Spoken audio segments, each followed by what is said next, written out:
After the assassination of her husband, Prince Igor of Kiev, the future of Kievan Rus stood on the edge of collapse. Power in the 10th century was ruthless. It favored warriors, not widows. And yet, when Igor was brutally killed by the Drevlian tribe for demanding tribute, the people did not descend into chaos.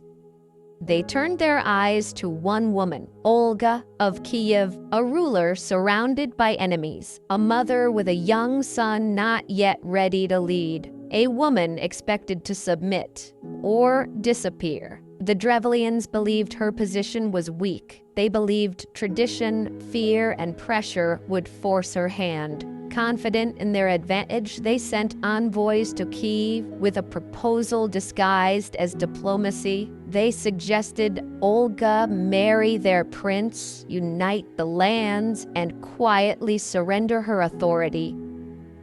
They mistook silence for hesitation. Olga received the emissaries calmly. She listened without interruption. She asked them to rest, to prepare for what appeared to be an honorable response, and then, with chilling precision, she ordered a grave to be dug. The envoys were lifted ceremonially as if being honored and carried to the pit. When they realized the truth, it was already too late. Earth fell, voices vanished. The Drevlians' message of dominance was buried with their men. That was only the beginning. Feigning peace, Olga sent word to the Drevlians that she would consider their proposal, but that she wished to meet their nobility properly, with respect. A second delegation arrived, confident that the worst was over. They were welcomed, bathed, and sealed inside a wooden bathhouse. Fire followed. No army marched, no sword was drawn, and yet fear spread faster than any cavalry. Olga had made her point. Mercy would not be granted to those who mistook her restraint for weakness. Still, her vengeance was not complete. Olga led her forces against the Drevlians directly. This time, there would be no deception, only destruction. Their strongholds fell, their capital burned, their resistance collapsed entirely. What began as an attempt to dominate a widow ended in the erasure of a rival power from history.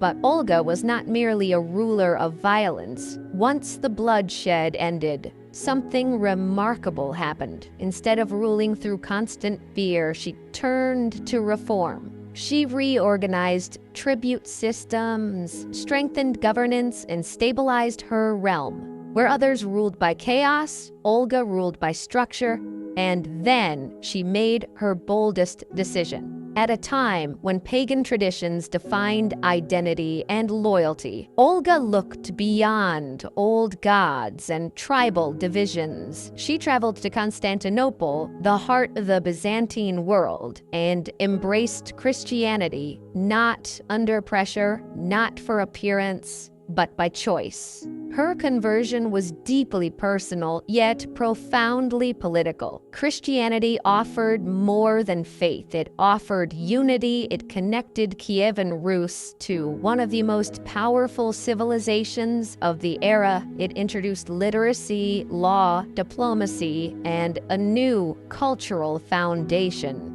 Olga understood that belief could stabilize what swords could not. Her son, Sviatoslav, refused to convert. He remained a warrior of the old ways, but Olga did not force him. She understood timing, she understood legacy, and she was right. What Olga planted would later be fulfilled by her grandson, Vladimir, who would officially Christianize Kievan Rus, transforming the spiritual and cultural future of Eastern Europe forever. That transformation began not with a mass baptism, but with one woman's conviction. In time, Olga's reputation shifted. Once feared as a merciless avenger, she became remembered as a visionary ruler.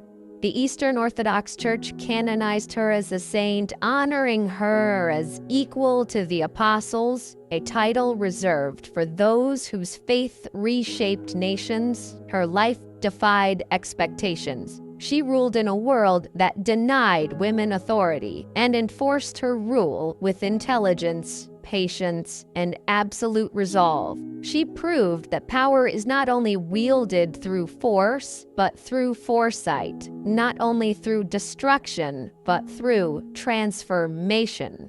Olga of Kiev was more than a ruler. She was a survivor, a strategist, a founder of faith, a woman who turned tragedy into dominance and vengeance into legacy. Her enemies tried to erase her. Instead, she became eternal.